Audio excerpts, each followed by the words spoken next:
We have some clients who have sold millions of dollars at a single event and others who have sold in the hundreds of thousands of dollars range of high ticket products. So if you're a coach, consultant, or expert, and you're either thinking of running an event or you're already running events and you want to sell a whole lot more, you need to understand that selling high volume at events isn't luck.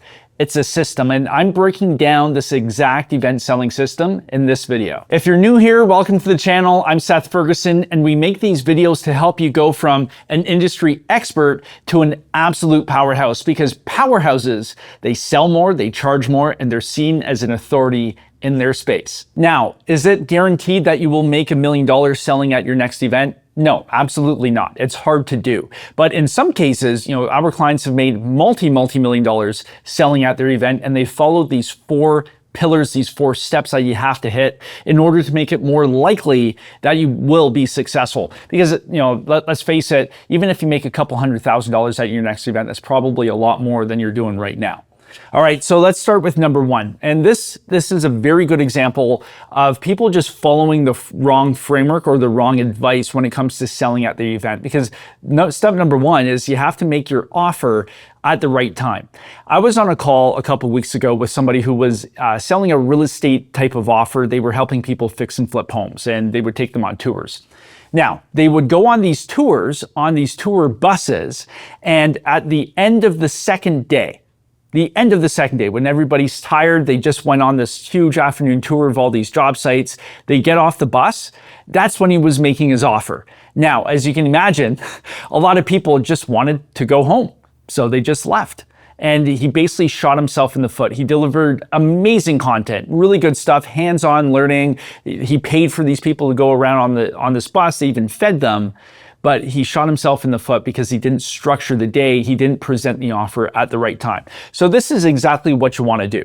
If you're running a one-day event, a single-day event, you're going to spend the morning right here amplifying the pain, right? You're going to be talking about why the audience is in the position they're in and the consequence of that and all the things they've tried that isn't working for them, right? Or else they wouldn't be there, because people come to events looking for solutions. They have a problem they want to solve, so they invest in an event.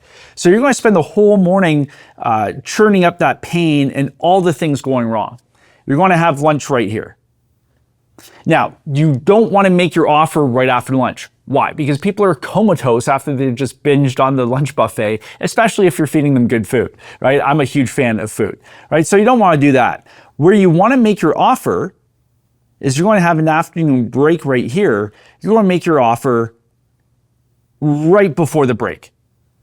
Why? Because it gives you time to talk with everybody. Your team can talk with everybody during the break, right before they go home. So you still have all of this time to reinforce the offer, and then when your event ends right here, your team can stick around and focus on closing. This is for a one-day event. This is exactly what you want to do. Now, for a 2-day event, it's going to follow slightly the same framework. And let me explain what I mean. You're still going to spend the morning ratcheting up the pain, uncovering all the reasons why it's not working. You take your lunch right here. You still have your afternoon break.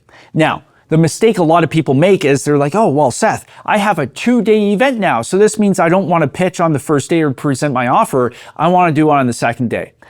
Big mistake. Why? You want to introduce your offer on day 1 because that gives you all day on day 2 and your team to have those conversations, because the cat's out of the bag at that point. Everybody knows what the offer is if they want to continue working with you. Now, a percentage of people will choose not to. They're cool with just the event, but every single event you run, there is a percentage, and I'll get to that in a little bit, of people who actually want to pay you to continue getting your help and your support and your guidance. This is who you're making the offer to. So even with a 2-day event, you want to make your offer right here before the break. Because what this is obviously to do, same thing. You stick around after, you have more content, but then on day 2, you can even keep coming back to your offer and have case studies, testimonials. You have additional content proving why that offer is the best fit for them to help them achieve whatever their goal is. You never want to make your offer on day 2 with a 2-day event. You always do it on day 1. Now, where things change a little bit is with a 3-day event. With a 3-day event, you really have a choice. And this comes down to style and testing because every audience is slightly different. There's no one size fits all. That's why with our clients, there's no group coaching or boilerplate. Everything's done one-on-one because events are very, very tailored. You have to be very specific and nail this stuff. So with a 3-day event, day 1 is all content. You're just going to pump the content. Now, obviously, you still have in the morning, you're going to be pumping everything going wrong and the cost of that, pure content. Day 2, we've got your lunch break right here. You're still going to make your offer either before, before the break right here on day 2, and that gives you the rest of the time all the way here and all day 3, or you can choose to make your offer still on day 1. Right before the afternoon break. So right before the afternoon break on day 1 or right before the afternoon break on day 2. It's your choice. You'll want to test this stuff. But again, it all comes down to the cat being out of the bag because now your team can have discussions and conversations with people with the audience already knowing the offer available to them. It expedites the process. You can be a whole lot more direct and the audience isn't left wondering, oh, I wonder when they're going to present the offer. Get it done, but you have to give yourself enough time to churn up that pain and really exemplify why they're in the position they're in, and then you start offering solutions. So you ratchet up the pain, why things are happening. That's going to be in the morning here, no matter whether you're day 3, day 2, or day 1, you spend the morning doing that. And then you start presenting a new way to do things. And then you present your offer right before the break.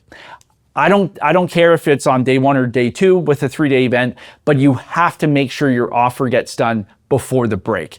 Don't you shoot yourself in the foot like the example I shared where the guy's doing it right at the end when everybody's just thinking about going home. You have to give yourself time and do it at the right spot. Now, the second thing you have to keep in mind is how you close. So the first one was how you make the offer. The second one is how you close. And for this, we use our PowerClose Framework. So this is our internal IP on how we present things, because how you close has a massive impact in terms of your revenue and how many units you sell at your event. And the very first thing we have to consider is what type of audience are you in front of? Do you have a sophisticated audience or an unsophisticated audience? Because whether or not you have one or the other, that's going to dictate which type of closing style you choose. Let me break this down. Once you're making the offer at the most opportune time, you're not shooting yourself in the foot, you're doing it at the right spot. The next thing you have to worry about is how you make the offer. And to do that, we're going to follow our proprietary PowerClose framework, which is going to make things a whole lot easier for you transitioning into the close. So when you're doing your power talk, whether it's a 60-minute power talk or if it's an extended workshop, and we use the extended version of our power talk, the power close is the end bit. So after all the content, after you've taken them through the framework, I've got other videos for that. Definitely check that out. But when we're into the close, so you've gone through your 3 power pillars, you've uncovered the breakthrough that you have to have. Once you do all of that, now we have to transition into presenting the offer and making an invitation and presenting the offer to the audience. This is where we use the PowerClose framework. So we make it really easy. You just have to follow the words power, right? So the first one we have to do is you have to put it all together. So as soon as you're done your content pillars, the next step is summarizing and basically telling everybody what you just taught them. Because if you don't, there's no bow on the box. It's not all wrapped up together. And quite honestly, a lot of people, they forget what you covered first, right? If you're following the 3-pillar format. So what you have to do is you have to summarize and put it all together and basically walk people through exactly what you just taught them. The next step after that is you have to open the door. And how we open the door is we ask permission to present our offer. Because what happens is a lot of amateur salespeople, whether it's selling on the phone, selling in person, or selling from stage, a lot of amateurs, they just assume the person wants to hear the close and they go straight into the close and they just vomit. It's that word diarrhea all over the prospect. That's not what we want to do with our audience. Remember, we have a high intent audience. They've spent time, they've spent money, they've traveled to spend time at your event, or maybe it's a virtual event. You have to treat them with respect, and the attendee should be a willing participant at every step of the way. So what we do is we open the door. We say, hey, Would you guys mind if I actually share how we might be able to help you guys out implement whatever I just taught you, right? You're not like a super salesy used car vibe. You're not super sleaze. You're just opening the door. Hey, would you guys mind if I can continue showing you what we've got in store for you? Great. You get everybody to say yes or raise their hand or put a 1 in the chat if it's virtual, whatever it is, you ask permission. The next thing we have to cover is why now? Why do they have to make a decision immediately today rather than next month, 6 months, next year?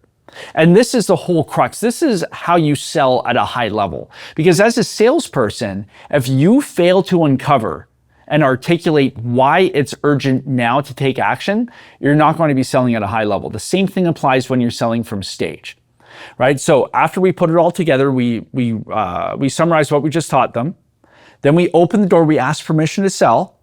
Then we have to cover why now. Why is this urgent? What's the impact to their business? What's the impact to them personally? What's the impact on their relationships? What's at stake? We have to articulate this in a way that's very easy to understand. Once we do that though, now we are in a spot where we can extend the invitation. So the extend the invitation part is where we actually walk them through the offer. And what we do is we say, hey, this isn't going to be for everybody. But for this certain type of person, whatever your offer is, I've prepared this. And then you're going to walk them through what the offer is. Now, you're not going to walk them through all of the details. Details don't sell. What you want to do is you want to highlight the result, the transformation they're going to have if they take you up and accept the offer you've just made them.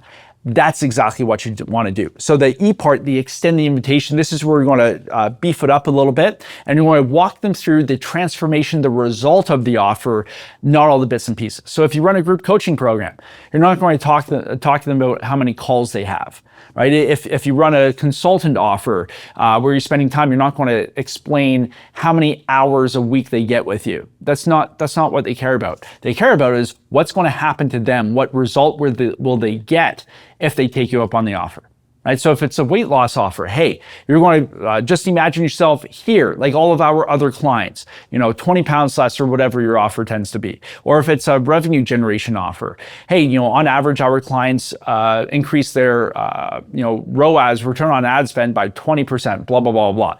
Sell the transformation, not the bits and pieces. Okay. So once you do that, you present your offer, you walk it through, you articulate it. Now you have to reinforce with scarcity and a strong call to action. So we don't want to make up scarcity. That's not what we want to do. Everything has to be true and legitimate. But let's say you can only work with 10 clients a month. You want to let people know, hey, I only have capacity to work with 10 clients a month. And right now we've got 100 people in the audience. Chances are I'm going to max out my capacity. So let's get this done right now. And then you're going to have a strong call to action. So if you're interested in learning more about this opportunity, and I'm going to walk you through a couple different closes in just a sec, but you're going to give somebody a strong direction. You're not going to give them, oh, you can email me, you can call me, you can scan this QR code. No, you give them one way to do it. It's like, hey, scan this QR code right now. Go to the back of the room right now. Text this number right now. Clear direction, one option. Okay? So once you've done the PowerClose, which is a great framework to follow once you transition from the rest of your power talk that we cover in other videos. But as soon as you finish with your pillars, you follow the PowerClose framework, and this is going to set you up for success at the end of the day. So once you know how to make the offer, now you have to know how to close. And how you close is going to have a massive impact in terms of your revenue and how many units you can sell at your event. And how we do it, how you choose to close, really depends on your audience. And we really have two types of audiences we're working with. You have sophisticated audiences and you have unsophisticated audiences. And the mistake I made when I first started is I used the strategy to close an unsophisticated audience on a sophisticated audience, and it did not go well. I had crickets. So don't make that mistake. Let me explain. With an unsophisticated audience, these are generally lower ticket, lower income people, generally entry level. So they haven't been around the block. They're not super skeptical. You're selling something low ticket, and they're less they're less informed about the product, the market, that type of stuff. With a sophisticated audience, these are going to be a lot sharper people, generally higher income. You're going to be selling more high ticket to these people. For example, we have financial services. If you're selling investments for high net worth individuals, accredited investors, that's certainly a sophisticated audience. You're not going to sell to them like you do with an unsophisticated person who might be doing like an entry level, fitness offer, something like that. That would be unsophisticated. So let me break down exactly how you want to sell to both audiences. With the unsophisticated, you can actually do what's called a table rush. So I want you to picture 100, 200, a couple hundred people in the audience. You're going to follow the PowerClose framework.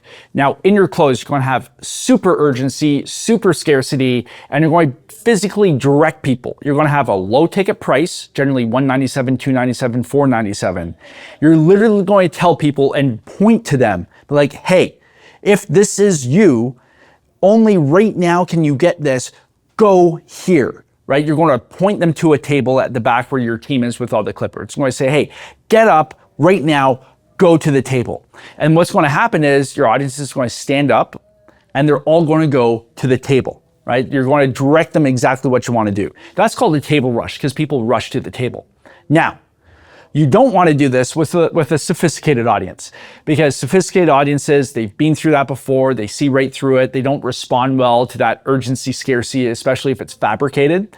You have to treat them with a lot more respect and a lot more elegance. I think elegance is the right word here. So to do this with sophisticated audiences, especially if you're selling financial services, higher ticket items to a more, to a more high-end audience, you want to use either one of these two. Now, there are a couple other strategies that we work with our clients, but right now I think these two are going to apply to you if you're watching this video. All right. So the first one is called a power plan.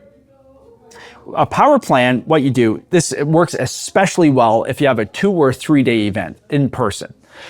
On day one, when your attendee shows up to register, you're going to schedule them for a one-on-one strategy session with somebody from your team on the 2nd or the 3rd day, right? Let's just assume it's a 2-day event. So day one, they show up to register, great. They get their name badge, all that stuff. They're automatically scheduled for a time on day 2 with one of your reps for a one-on-one strategy session. Now, it has to be valuable. Right? It's not just a sales pitch. It has to be valuable. And your sales rep should be able to deliver a lot of value and clarity for the prospect, for your attendee on what their problem is, possible solutions, outcomes, that type of thing. So what you want to do is on day 1, remember, you're going to make your offer before the afternoon break. Cat's out of the bag. Now on day 2, your attendee has a chance, the opportunity to sit down with one of your knowledgeable people and work through and figure out a game plan for their specific situation. So I always suggest you have some type of workbook or a roadmap or something you complete and fill out for the prospect so they have something to take away. It should be a very valuable conversation. But after you go through that exercise, depending on your product and your service, you're going to say, hey, listen, I know you heard Seth's offer yesterday. I'm just kind of curious, would you be looking for some help implementing what we just covered? Yeah, obviously you're going to tweak the verbiage to whatever your offer is, but you're going to basically ask them, hey, do you want help actually doing this and achieving this result? And then most of the time they're going to be like, oh, okay, well, tell me, what does that look like? And then you can basically go through the pitch again, your sales presentation, but in a more tailored way. And then at the end of that, you have a chance to answer questions, go more in depth on what they're looking for, that type of stuff. So it really is a sales conversation, but it's being preceded by the presentation from the stage the day before. And then you have all of this content. So it's not like a cold, like book a call style conversation. It's very, very warm and you get very in depth with these people. This crushes. Absolutely crushes on 2 and 3 day workshops. Crushes. If you're not doing this, you should do it right now. The second thing we do is called an active floor. Because the power plan, this works really well for smaller events, 150 to 200 people, but you max out capacity if you don't have enough staff. So the active floor is what we use for our large conference. So I run this massive conference. We get thousands of people. There's no way, we simply don't have capacity to do the power plan at our main conference. So what we do is the active floor. And what the active floor essentially is you split up your team into two different functions. You've got one function, the closer function, where they stay at your booths. You have high visibility booths and areas where they stay put. Those are going to be your more experienced sales reps. And then you have another team or multiple teams in our case that go out and they start conversations on the floor. They learn where people are struggling, what they're liking, what they're not liking. They start the conversation and then they invite people over to the booth where they can continue the conversation with the closer. So you've got like a hunter-gatherer type of approach. We call it a wolf pack internally, but you basically have your one team, your setter team going out, starting the conversation, finding prospects that you can help, and then they invite them over to the booth where your more experienced closer rep can, figure out what exactly is the right fit for them, and then they have the conversation. Now, if you're doing the active floor, very, very important, you have to have a place for people to sit at the booth. Why? Because you always close sitting down. You always close. You look at the top car dealership sales reps, you look at the top real estate agents, it doesn't matter what industry, you always close sitting down. So you should have cruiser tables or some more lounge chairs, whatever it is, with some waters. Get people sitting down. You can have a more relaxed conversation, but your close rate is going to be significantly higher if you get people sitting. So you've got Power Plan, it crushes for smaller events, and then active floor for the larger conference style events. For Sophisticated, Unsophisticated, you can do the table rush. It can work really, really well, but it's high risk because you have your one shot to do it, and if you blow it, you're toast. Now, I'm going to go through conversion rates in just a second, but before I do, I want to touch on the most important thing that matters when it comes to selling a lot of product at events. It's not the marketing of the event. It's not how we close. It's not how you pitch. It's not even how you make your offer, whether you do a active floor or a table rush. That stuff doesn't matter compared to this. It's who's in the room. Because if you have a bunch of unqualified people who are not a fit for what you're trying to sell, you will sell zero, right? So the audience fit has to be there. It's the most important thing. And a lot of people want high numbers. They see my conference where we get a massive crowd. They see my workshops where we fill up rooms. That doesn't matter if it's not the right people. So I would much rather you have a smaller event filled with high quality prospects who are a perfect fit for what you do rather than a larger crowd who's not a fit. So how do we make sure we have quality people? Let me walk you through the things you have to take into consideration. Number one, price point. What is the cost to get into the room? Because you could have a freebie event. Now you run into issues with show-up rates, all that stuff too, but you are going to attract a much lower quality attendee because it's free. Free events attract people looking for free shit.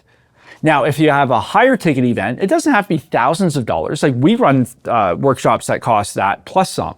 But even if it's a couple $100, at least somebody's invested something. They're serious. Your show-up rate's going to be a whole lot higher, which helps you on the planning side. But more importantly, you're finding people who are willing to invest in a solution. Because people go to events seeking a solution to a problem. You just don't want freebies. So the best thing you can do is charge to get people in, or charge to have people get into the room. Best thing you can possibly do. The other thing is your messaging and how you position the event, right? There's a couple examples in our marketplace here where, it's free to get in the room, or it's very low tickets, like $50, $100. There's no way you can sell a high ticket product for $10, $15, $20, $50,000 in that room. It's just not going to be a fit. But if we run a workshop and we charge, let's say $2,000, $2,500 for the workshop, we're attracting more affluent audience, somebody who's willing to invest, they have the means. And let me tell you, with our different events that we run, the people who pay us the most are the ones who convert the most, and they're the happiest people too. We get less complaints, they buy all the stuff, they're great customers. So if you're going to take some advice from me, having run all of the events that I've run, different scales, all that type of stuff, charge more for what you do. Even though you're going to get a smaller crowd, it's going to be a higher quality crowd, and your conversion rate is going to be much, much higher. So Speaking of conversion rates, I promise talking about conversion rates and some expectations for in-person events. And this is why in-person events crush webinars and online events any day of the week. Their conversion rate's so much higher. Why? Somebody has to travel, they have to spend time, they have to show up in person. They're way more serious than somebody who just clicked on a link and is watching while making breakfast and then getting the kids ready for school and then doing a whole bunch of other things at the same time. So let's use the example of a 100-person event with a $20,000 product. All right, so very typical for high ticket. You've got a high-end coaching package. It doesn't matter what it is. You've got your high-end package, 100 people in the room. What is that going to look like? Generally speaking, you're going to have a range of conversions. And if we go below that conversion rate, something's not adding up. So maybe the audience is wrong, maybe the content's wrong, maybe how you actually pitch when you pitched is wrong. Like the one example I walked you through, something's broken there.